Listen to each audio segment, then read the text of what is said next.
Heute sprechen wir unter dem Titel Kundenpartnerschaft 4.0 vom Dienstleister zum Co-Innovator, wie sich die Zusammenarbeit mit unseren Kunden in den letzten 20 Jahren, kann man schon sagen, verändert hat. Wobei eben Partnerschaft nicht meint, dass wir eine Partnerschaft mit Herstellern eingehen, sondern tatsächlich die Partnerschaft im Sinne der Zusammenarbeit mit unseren Kunden. Herzlich willkommen zum Weekly Talk, dem Videopodcast der Inosoft AG. So, mein Lieber, hast du dir nochmal den Böhringer Projekt-Talk angeguckt? Habe ich in der Tat, weil das war ja auch was Besonderes, ne, dass wir Gäste kriegen, auch ein bisschen stressig, mehr als einer. Das war schon schwierig, ja, Gell? definitiv. Aber eigentlich müsstest du ja mit stolz aufgerichteter Brust hier sitzen, weil es ist ja dein Kunde. Ja, Und es ist ja, sagen wir mal, schon eine Botschaft. Wenn sich 3 Kollegen nach Marburg begeben, sich da hinsetzen, mehr oder weniger einen Tag investieren, um dann mit uns zusammen ja so einen Talk aufzunehmen. ja. Das Ja, alleine das ist war es schon, oder? super. Also du warst ja dabei, wir hatten ja auch davor und danach super Zeit mit denen und das ist natürlich ja, mit denen auch ein Heimspiel. Ne? Wir kennen die schon ewig gefühlt und das ist auch mit ein Grund, warum wir heute hier sitzen, dass wir sagen, so oder so ähnlich, so stellen wir uns das vor, wie wir gerne partnerschaftlich auf Augenhöhe unsere Projekte betreiben. Dann macht es auch uns Spaß. Und darum geht es ja tatsächlich, wie sich die Welt da irgendwie in den letzten Jahren verändert hat. Wir waren ja früher mehr oder weniger Handlungsgehilfe, wenn ich an die großen Zeiten denke, als wir für einen namhaften Automobilhersteller arbeiten durften. Von welchem Jahr sprechen wir ungefähr? Von welchem Zeitraum? Äh, Eher so 2000, bisschen früher, bisschen später. 2010er, 2008, 2012, also irgendwie so um den Dreh herum Ja. gewesen sein. Ja, da waren wir, wie soll man sagen, austauschbar. Da ging es am Ende des Tages natürlich ein bisschen um Kompetenz oder das, was wir können. Ja. Aber das maßgebliche Instrument, um die Auswahl zu treffen, war der Preis. Das heißt, die Austauschbarkeit, wenn man uns damals verglichen hat mit anderen Dienstleistern, wenn die eine bestimmte Kompetenz hatten, wenn der Preis irgendwo stimmt, dann hat man den Zuschlag bekommen. Und wenn der Preis dann nicht mehr gestimmt hat, das war ja quasi in der Automobilindustrie der häufigste Faktor, zum Jahreswechsel kam dann die großartige Nachricht, lieber Hauptlieferant oder lieber Lieferant. Natürlich müssen wir uns dem Kostendruck weiter unterstellen und wir erwarten, dass ihr im nächsten Jahr eine Reduktion des Preises um 3, 4, 5% mittragt. Solltet ihr das nicht mittragen, müssen wir leider die Zusammenarbeit beenden. Das war ja dann schon irgendwie eine ganz klare Botschaft. Du bist austauschbar, mein Lieber. Deine Leistung ist zwar okay, der Preis ist auch okay, aber wenn jemand günstiger ist, dann nehmen wir den. Und wann hat sich das verändert? Ja, man kann tatsächlich sagen, dass wir dort immer so kurz vor der Hürde waren, einen Rahmenvertrag zu bekommen. Das hat dann bei einem anderen Kunden interessanterweise aus der pharmazeutischen Industrie dann besser geklappt. So ein Rahmenvertrag ist quasi dann immer, wenn du so willst, der Schritt 2.0 oder der Dienstleister 2.0, dass der Kunde sagt, hey, du bist mir wichtig als Dienstleister, als Systemhaus, wir wollen weiter mit dir zusammenarbeiten. Und um diese Grundeinstellung vertraglich abzusichern, machen wir mit ihr einen Rahmenvertrag, der auch über eine bestimmte Zeit läuft, der den Tagessatz und die gesamte Art der Zusammenarbeit regelt. Das ist dann tatsächlich schon die nächste Stufe gewesen, so ein Rahmenvertrag. Und da muss man auch sagen, dass das, ja, war dann schon ein Meilenstein, dass dann ja die ersten Kunden mit so einer Idee dann auf uns zukamen. Und war das dann so, dieser Rahmenvertrag? Haben wir denn deswegen erhalten, weil wir jetzt quasi technologisch weit vorne waren oder waren das auch schon Beziehungen, die wir auf den verschiedenen Ebenen geknüpft haben? Ging dann schon so ein bisschen in die richtige Richtung, dass der Rahmenvertrag war dann quasi eine Vereinfachung für den Einkauf, dass er nicht jedes Mal bei jeder Anfrage die Themen neu verhandeln musste, sondern wenn es um eine Aufgabe an uns ging, gab es festes Pricing, es gab eine feste Routine und so war es für den Einkauf dann natürlich sehr viel einfacher, mit Dienstleistern zu arbeiten, die einen entsprechenden Rahmenvertrag haben. Da will ich nochmal eins gern zurück, bevor wir gleich nochmal auf den Einkauf kommen. Microsoft war für uns in dieser Zeit, beziehungsweise davor, glaube ich, ein wichtiger Ansprechpartner. Door-Opener, kann man tatsächlich sagen. Einen der großen Kunden, die wir damals hatten, die Deutsche Bank, die haben wir über Microsoft als Kunden gewonnen. Wir hätten niemals, wenn wir dort angeklopft hätten, hätte die Deutsche Bank mit 70.000 Mitarbeitern so einen kleinen Popeldienstleister aus Marburg mit einem Auftrag versorgt. Microsoft hat dort dann die Vorarbeit geleistet, hat mit dem Kunden die Strategie, die technologische Umsetzung besprochen, hat dann nach einem passenden Dienstleister gesucht, der das kann. Und da wir einen relativ guten Draht damals zu den entsprechenden Leuten hier in Bad Homburg hatten, da hatte Microsoft noch eine Niederlassung in Bad Homburg, kam es dann zu einem Gespräch. Dann hat man gemerkt, Jock hieß der Herr damals, der seitens der Deutschen Bank die Auswahl getroffen hat. Dann war eine Sympathie da. Also da saß der Microsoft-Mann, der Deutsche Bank-Mann und ich saß dann da. Da hat man zusammen gesprochen und man war sich dann einig, dass man den Auftrag abwickeln kann, also dass wir dazu in der Lage sind. Dann haben wir den Auftrag bekommen. Das hätten wir aber nie alleine stemmen können. Also nie alleine die Tür in Richtung der Deutschen Bank öffnen können. Ja. Wir hatten ja auch schon mal eine Sendung gemacht über Partnerschaften mit Microsoft Mhm. selber, glaube ich. Das hat sich auch ein bisschen verändert. Ja, Mit Microsoft selber ist es schwieriger geworden. anders geworden. Microsoft war früher daran interessiert, das hieß ja da auch so Solution Provider, also Lösungsanbieter. Microsoft hat also beim Kunden die Technologie, die Lizenzen verkauft und dann hatte der Kunde tolle Systeme und wie kann ich die dann adaptieren? Wie kann ich da eigene Konfiguration, eigene Lösung drauf aufbauen? Das war dann die Aufgabe der Solution Provider. Und da wir da tatsächlich gut waren, wir sind dann ja einer dieser Goldpartner gewesen, hatten wir dann einfach tatsächlich auch einen guten Zugang dann über Microsoft zu diesen Kunden.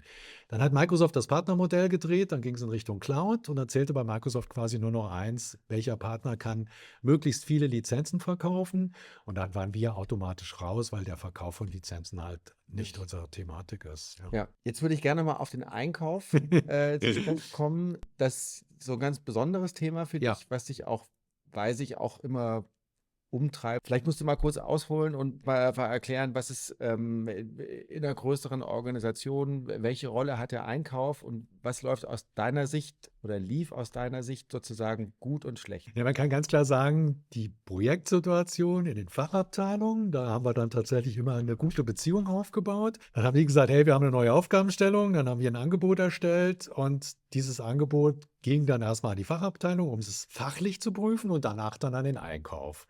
Und der Einkauf ist dann so nach dem Motto rangegangen, ja, Moment, Microsoft-Dienstleistung, das ist ja wie, wenn ich einen Bleistift kaufe, da kann ich ja auch neben Inosoft dann noch einen anderen Partner fragen oder vielleicht noch jemanden aus dem indischen Sprachraum fragen. Und das waren dann oft so Situationen, wo man gemerkt hat, der Tagessatz, der jetzt ein indischer Dienstleister aufruft, das ist halt ein anderer, als den wir aufrufen. Und da ist es dann oft sehr, sehr schwierig gewesen, die fachliche Kompetenz, die wir tatsächlich hatten, so darzulegen, dass der Einkäufer versteht, es geht eben nicht um Bleistifte, sondern um viel mehr als nur das Umsetzen der Lösung. Ja. Und das war häufig schwierig. Würdest du sagen, ohne jetzt dem vorzugreifen, ist das heute anders? Das ist heute anders, weil die Wertigkeit der Einkaufsorganisationen nachgelassen oder sich verändert hat. Also sehr viele Unternehmen, wo früher die IT der Kostenfaktor war, die haben dann irgendwo gesehen, oh, der Einkauf ist unser Kostenfaktor, haben diese Leistung dann ausgelagert an, will jetzt nicht sagen Billiglohnländer, aber tatsächlich an Dienstleister, die dieses Bestellungen organisieren, Dienstleister aussuchen, dann für die Unternehmen durchführen. Du hast keine festen Ansprechpartner mehr. Und manchmal sehne ich mich danach, so harte Einkaufsgespräche zu führen, Ja. weil die einfach nicht mehr stattfinden und du auch ja von der menschlichen, persönlichen Seite dann einfach ja auf dem luftleeren Raum dich bewegst. Ja, das macht das Ganze ein bisschen schwierig. Irgendwie auch wichtig zu verstehen, dass die Rolle der IT als Ganze sich ja verändert hat. Ein Stück weit, also die Rolle der IT vor 20 Jahren war, ich will jetzt nicht sagen infrastrukturnah, aber Ja, war mehr so, absolut. ne, irgendwie war, Und vor allen Dingen ein Kostenblock. Kostet und müssen wir machen, so wie Strom, wie Licht. ja, Also insofern hast du recht, Infrastruktur. Hat sich dann aber mehr so in Richtung Business Enabler, also dass man ein gutes Geschäft machen kann. Die Welt ist immer digitaler geworden und dann hat sich tatsächlich auch auf dem sogenannten C-Level, auf den Vorstandsebenen durchgesetzt oder hat man verstanden, dass IT eine wichtige Stufe, ein wichtiger Faktor ist, um am Ende des Tages ein gutes Geschäft zu machen. Und so hat sich dann die Rolle der IT schon ein Stück verändert, ja, kann man ja. sagen. Also das finde ich auch, man merkt es ja in den Projekten, die wir aktuell betreiben, dass weil ein technisches Problem vorliegt, sondern ganz oft wird uns erklärt, wo wollen wir hin? Und dann entscheiden wir gemeinsam, wir machen Vorschläge, mit welcher Technologie, Unterstützung wir uns dorthin bewegen können. Und ich denke, das ist zumindest aus meiner Erfahrungswelt der größte Unterschied. Ja, und wenn du dir die Kunden anschaust, wo das eben so funktioniert, hat das aber eine Historie. Also die Historie fußt auf erfolgreichen Projekten, die man umgesetzt hat. Die fußt auf interner, wie man so schön sagt, Domänenwissen, also dass wir wissen, wie so ein Unternehmen funktioniert, Ja. was es infrastrukturelle Faktoren hat. Das wiederum weiß dann der Ansprechpartner beim Kunden. Und es hat auch was mit Vertrauen zu tun, dass er einfach weiß, über die vielen Projekte, die man gemacht hat, dem kann ich halt ein Problem über den Zaun werfen und der geht damit so um, als wäre er quasi von der internen IT-Abteilung. Und das ist schon eine ganz andere Art der Zusammenarbeit als die wir damals mit der Deutschen Bank geprägt Ja, haben. absolut. Also im Prinzip ist es, ich will jetzt nicht sagen, dass wir so einen 9-to-5-Job für so einen Kunden wie Deutsche Bank damals gemacht haben, aber wenn ich genau weiß, worum es geht, was ist wichtig in dem Projekt, ist die Motivation in dem Team natürlich eine ganz andere, als wenn ich da so ein paar Einzelkämpfer habe, die Jira-Tasks nach dem anderen abarbeiten, der Ohne austauschbar ist. Genau, und ohne drüber nachzudenken, was hat das für Implikationen, wo muss ich möglicherweise vorsichtig sein oder wo ist der Jira-Task vielleicht unsauber formuliert, wo muss ich noch was hinzu ergänzen, damit am Ende des Tages eine gute Lösung rauskommt. Ne? Und das ist eine völlig andere Herangehensweise und das, finde ich, ist das, wo wir uns ja hin entwickeln wollen, so eine moderne Partnerschaft, die sicher auch Vor- und Nachteile hat, wo wir gleich auch noch drauf zu sprechen kommen. Darauf sozusagen das definieren, was eine moderne Partnerschaft, wir hatten gerade eben schon mal erwähnt, es gibt sowas wie Rahmenverträge. Mhm. Was ist die nächste Stufe? Das war dann der Preferred Supplier, also dass man sozusagen nach dem Rahmenvertrag gibt es auch noch in den Unternehmen in der Regel eine Liste der besten Partner, die je nach Aufgabenstellung dann besondere Expertise haben. Ja. Und wenn jetzt eine Fachabteilung eben noch keine Erfahrung mit einem Dienstleister hat, kann sie halt auf diese Preferred Supplier Liste schauen und sieht dann da, okay, da steht Innosoft, die machen dies oder jenes. Und dann kann ich mich darauf verlassen, dass das, was ich dann an Aufgabenstellungen habe, mit denen auch gut funktioniert. Das war dann die Stufe 3. Ich glaube, vor 4, 5 Jahren kam das dann das allererste Mal hoch. Und da waren wir auch stolz wie Hulle, dann auf so einer Preferred Supplier Liste zu stehen. Weil da gehört schon was dazu, auf jeden Fall gute Projekte. Keine gescheiterten Projekte, kaufmännische Zusagen, dass die eingehalten werden, keine Nachtragsangebote oder Nachtragsforderungen. Also alles, was damit zu tun hat, dass man zufrieden mit dem Dienstleister ist, das drückt sich in diesem Preferred Supplier Status Ja. aus. Es fällt mir immer auf, dass gerade in dem Umfeld, wenn wir in so einer Rolle auftreten, gerade fremde Fachabteilungen unfassbar gerne mit uns zusammenarbeiten, weil die sagen, ihr kennt ja den Laden. So, Also man kriegt diese Genau. Stufe ja nur, wenn ich einerseits da jetzt irgendwie technologisch mal was abgeliefert habe Mhm. und andererseits ich weiß, wie die internen Prozesse laufen. Mhm. Und oft ist es so, wir kennen viel mehr verschiedene Ansprechpartner in IT, in irgendwo anders. Und das ist für irgendwelche Fachabteilungen ein riesen Vorteil, dass die sich nicht um administrativen Kleinkram kümmern müssen. Und genau dieser Aspekt, finde ich, wird bei dem Projekttalk mit den Böhringer Leuten sehr deutlich, dass die einfach, das hat sich ja so im Laufe der Zeit entwickelt. Als sie am Anfang losgestartet waren, wussten sie ja nicht wirklich, was am Ende rauskommt. Ja. Klar gab es eine Idee, aber wie wird es jetzt technologisch umgesetzt? Was gibt es irgendwie für Fallstrecke? Wie nehmen wir die Mitarbeiter mit? Das hat sich ja alles irgendwo entwickelt. Und hätte man das irgendwie in ein Lastenheft oder ein Pflichtenheft formulieren müssen, Unmöglich. wäre unmöglich gewesen. Also deshalb ist dieser Projekttalk, ich hoffe, es kommt halt rüber, die Art der Zusammenarbeit ist sehr dynamisch, sehr vertrauensvoll und von dem Ergebnis geprägt. Also, dass ein gutes Ergebnis bei rauskommt, aber dass beide auch kaufmännisch zufrieden sind, also dass der Kunde nicht kaufmännisch übervorteilt wird, aber dass wir eben für die Zeit, die wir da investiert haben, auch ein entsprechendes Entgelt bekommen. Ja. Wenn wir schon von den großen Vorteilen sprechen, was sind Risiken, Dinge, wenn wir uns auf jemanden so einlassen oder die auf uns? Wo ist die Kehrseite? Natürlich die Abhängigkeit. Ne, wir haben es jetzt hier in Marburg hautnah quasi erlebt, dass die CSL Innovation GmbH, die oben am Pharma-Standort angesiedelt war, dass die von heute auf morgen durch eine Entscheidung, die im fernen Amerika getroffen worden ist, aufgelöst worden ist. Die Zusammenarbeit mit den Leuten dort war erstklassig. Ja. Niemand von denen hat irgendwo gesehen, dass da eine Schließung droht.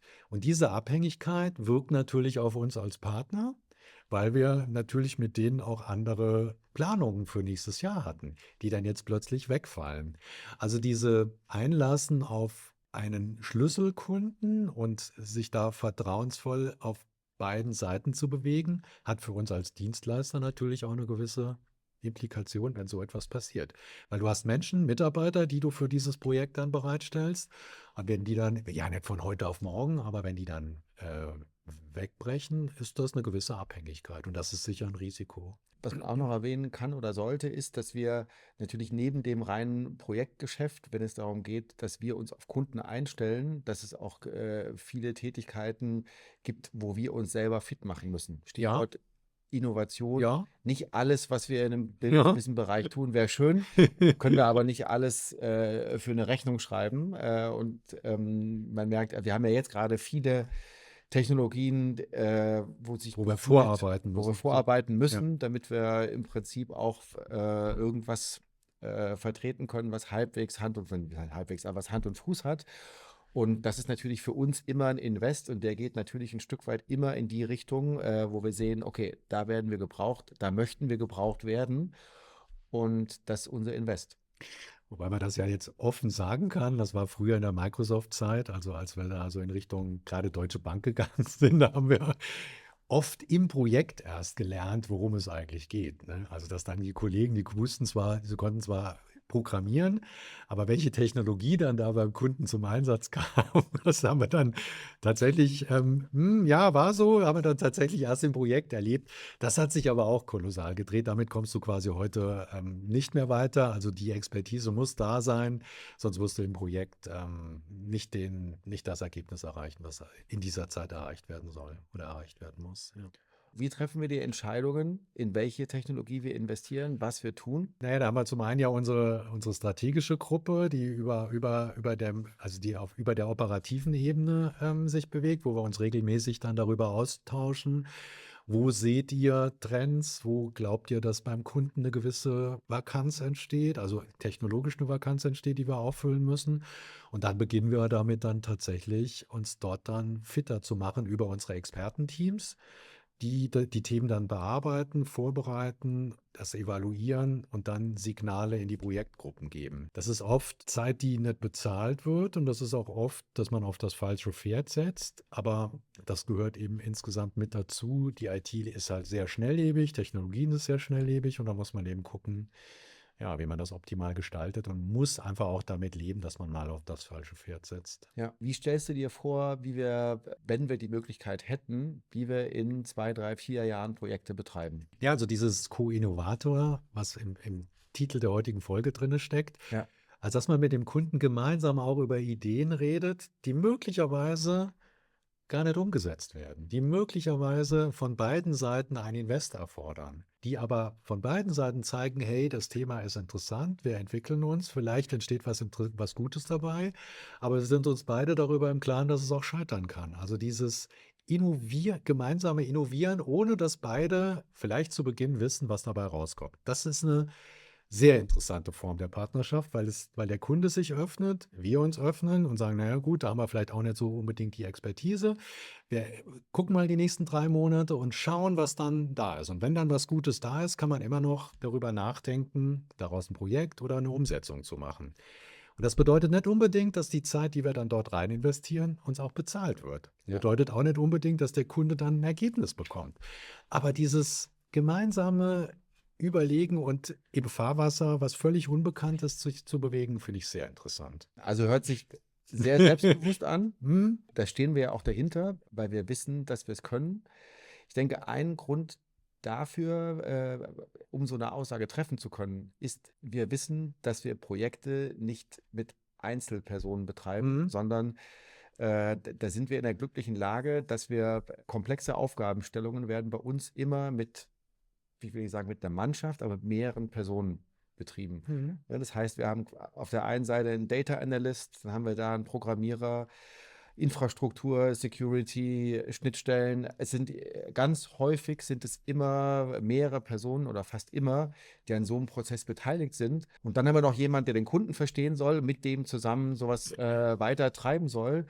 Und das bringt uns in so eine Situation, wo wir sagen, hey, wir sind auf Augenhöhe, wir möchten das gerne. und wir reichen dir die Hand, dass wir zusammen sowas betreiben, was du gerade beschrieben hast. Ne? Wir sagen ja immer Einsatzplanung, wo wir uns wöchentlich treffen. Das hört sich immer so an wie, ja, man definiert, wo der Mitarbeiter die nächsten 3 Monate arbeitet, aber es geht ja genau darum, Vakanzen in den jeweiligen Projekten zu erkennen und dann schnell Menschen bereitzustellen, die dann dynamisch an dieser Aufgabe arbeiten und dass am Ende ein gutes Ergebnis erzielt wird. Und da hilft uns natürlich auch das ein oder andere Festpreis-Agreement mit dem Kunden, also dass man nicht sagt, ein Entwickler mit dem Skill arbeitet jetzt 35 Tage an der Aufgabenstellung und am 36. Tag ist er raus, sondern dass wir ja wirklich dynamisch an der Aufgabenstellung arbeiten. Die Welt ist natürlich nicht rosarot in dem Sinne, hat aber auch damit was zu tun, dass wir uns anschauen, was kommt denn bei uns irgendwie an Anfragen rein, an möglichen Partnerschaften, Neukunden im Sinne? Neukunden, wohin wollen wir uns entwickeln? Mhm. Wir können nicht alles gleich bedienen. Das heißt, man muss auch Nein sagen. Ja, das hört sich jetzt auch tatsächlich in einer gewissen Weise, finde ich, arrogant an, dass man zu einem Kunden, der aus unserer Sicht möglicherweise nicht passt, dann ein ablehnendes Urteil trifft. Aber ich finde, solange man sich das leisten kann und sich auch darüber im Klaren ist, was es dann für Implikationen hat, wenn man eben auf die Art, wie wir unterwegs sind, weiter unterwegs sein will, dann muss man solche Dinge auch einfach treffen. Ne? Zurück zu diesem großen Automobilhersteller aus München, wo man einfach gemerkt hat, das hat nicht gepasst. Es gab bei jedem Gespräch, bei jeder Projektsituation gab es Anforderungen, die wir nicht erfüllen konnten. Und ich werde nie vergessen, wo der Projektleiter zu mir gesagt hat, hey Herr Winzer, wir haben einen Festpreis, aber selbstverständlich ist es so, wenn Sie mehr Aufwände brauchen, weil Sie es falsch kalkuliert haben, tragen Sie die Mehraufwände. Und wenn Sie weniger brauchen, dann erwarte ich natürlich, dass Sie mir das sagen, weil dann werden wir auch nur weniger bezahlen. Das ist so eine Art der Zusammenarbeit, die einfach anders ist. Und diesem finanziellen oder Kostendruckstress will ich mich, solange es andere Branchen gibt und andere Kunden gibt, wo das vertrauensvoller funktioniert, will ich mich dem nicht aussetzen. Ja. Und ich glaube, da sind wir vorstandsseitig uns alle einig. Jetzt haben wir beschrieben, wie wir es nicht wollen. Wie läuft denn unser System bei Inosoft? Okay, wir haben offensichtlich weniger strategische Kunden, die wir uns konzentrieren. Was ist unsere Strategie dahinter? Wir haben ja, kommt sicher auch noch der ein oder andere Weekly Talk dazu, die letzten Monate genutzt, um uns so ein bisschen mehr zu fokussieren und haben festgestellt, dass wir halt in einer bestimmten Branche, nämlich der Pharmabranche, über eine besondere Expertise verfügen. Und diese Expertise, das ist das Schöne in der Pharmabranche, wenn man einmal gelernt hat, wie FDA, wie Regularien, wie die ganzen Systeme funktionieren, dann lässt sich das wunderbar auf andere Pharmaunternehmen übertragen. Da, wo wir hinwollen in den nächsten 3 bis 5 Jahren, dass wir uns stärker auf Pharma fokussieren und da einfach schauen, inwieweit wir noch den einen oder anderen Neukunden verkraften können. Verkraften im Sinne von, dass das natürlich Menschen braucht, dass du freie Kapazitäten dafür brauchst, aber das ist so ein bisschen das Ziel. Und diese Fokussierung bedeutet auch, dass bei den bestehenden Kunden wir einfach zeigen werden, dass wir noch mehr können, als das in den Fachbereichen, in denen wir jetzt gerade unterwegs sind, bekannt ist. Also wir glauben, dass wir da noch ein bisschen Potenzial auf die Straße bringen können, ja. Es ist schon irgendwie spannend. Unternehmertum, das hat jetzt nichts nur alleine mit mir zu tun, sondern es hat ja auch was zu tun, wie wir insgesamt mit den Führungskräften in dieser Frage umgehen, hat ja was mit Gestalten zu tun und hat auch immer was damit zu tun, zu schauen, wie sich der Markt, wie sich die Situation, die Gesamtkonjunkturlage verändert und zu schauen, wie man sich darauf am besten einstellt. Das ist für mich irgendwie immer diese unternehmerische Grundhaltung. Immer auch eine Wette auf die Zukunft, aber ja, hoffen wir mal, dass wir damit einen guten Griff getan haben, wenn diese Fokussierung weiter fortschreitet und wir so umgesetzt haben. Ich finde, es fühlt sich gut an. Ja, und mal schauen, wie sich das Partnermodell, vielleicht gibt es ja noch eine Stufe 5.0, keine Ahnung. Aber ich glaube, wir fühlen uns alle wohl darin, im Moment so diesen Edelstein zu sein, der dem Kunden hilft, seine Ideen umzusetzen auf einer anderen Art als das reine Runterprogrammieren von Pflichtenheftleistungen. Absolut. Ich kenne, glaube ich, auch beide Seiten ein Stück weit und das ist einfach unbefriedigend, wenn du nur auf dieser einen Seite stehst. Ja. Manchmal gibt es mal ein paar Stunden, wo du denkst, Hätte okay, ich möchte einfach jetzt nur mal 3 Aufgaben abarbeiten, will keiner, dass mich stört.